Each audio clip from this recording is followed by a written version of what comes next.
Marvel's The Avengers and The Dark Knight Rises, two of the year's biggest movies, go head to head in this video. Here, we will decide which one is better. Now, I must say, before we begin, I think these films are completely different from each other. The only thing they have in common is being based on comic books. So they really shouldn't be compared and contrasted at all. It's the exercise in futility. But we're going to do it anyway, because this is the internet. I had thought of making this a Lego fight, but unfortunately it would basically be all these guys versus this old Lego Batman keychain I have with an arm, with a hand and a leg, two hands and a leg missing and a lot of faded stuff. But at least he has like a legless Indiana Jones to help and a lot of keys.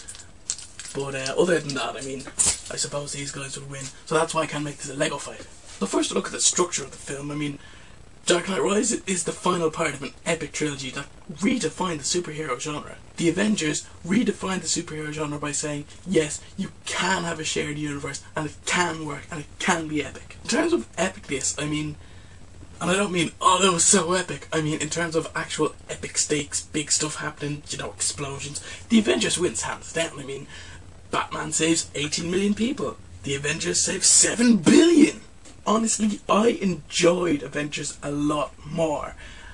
Because The Dark Knight Rises isn't a film you enjoy. It's a film you go in, you watch, and you think it's really, really, really good. The Avengers is a film you go in, you think it's really, really, really good, and you have a fun time watching it.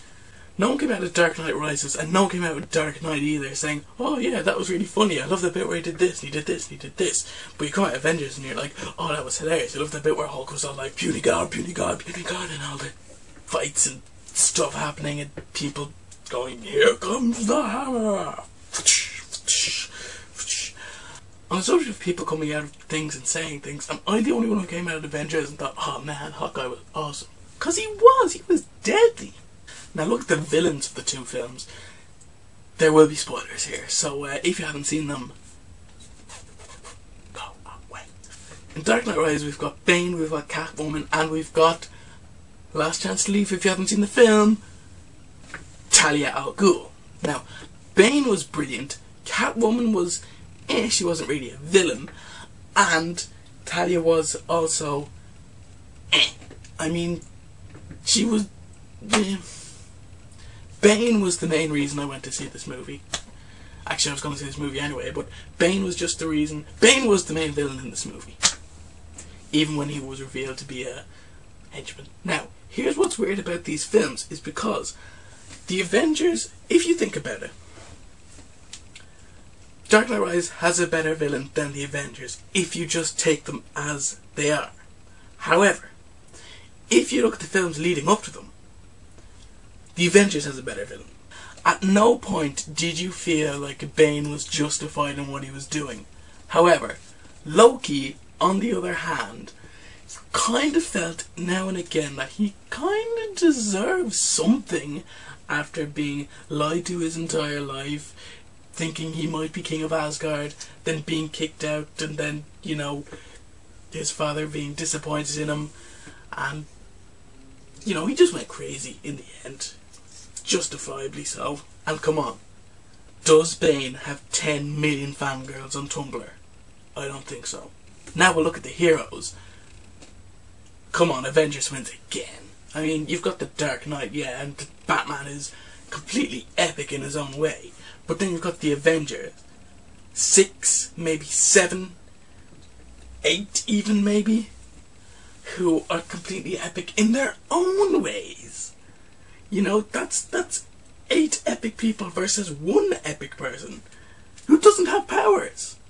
But 2 of them don't have powers and the rest do have powers, and and of course, you know, at no point in Dark Knight Rises did I look at the screen and go, no! However, in Avengers, when Agent Coulson got stabbed, I was all like, no!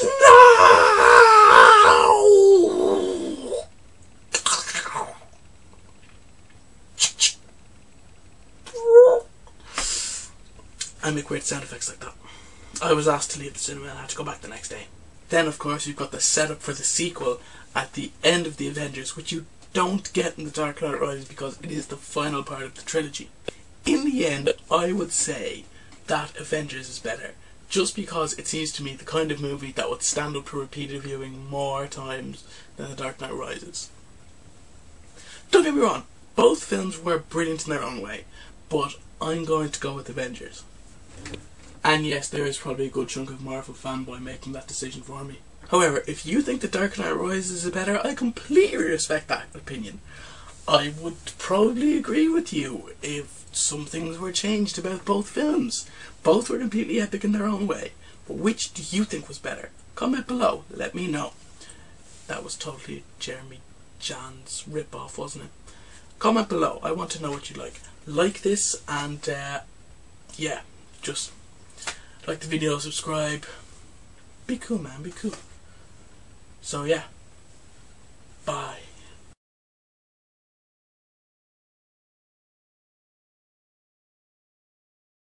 One last point we should make, the Avengers was way funnier. I mean, come on. The Hulk and Batman. We know which one here is funnier.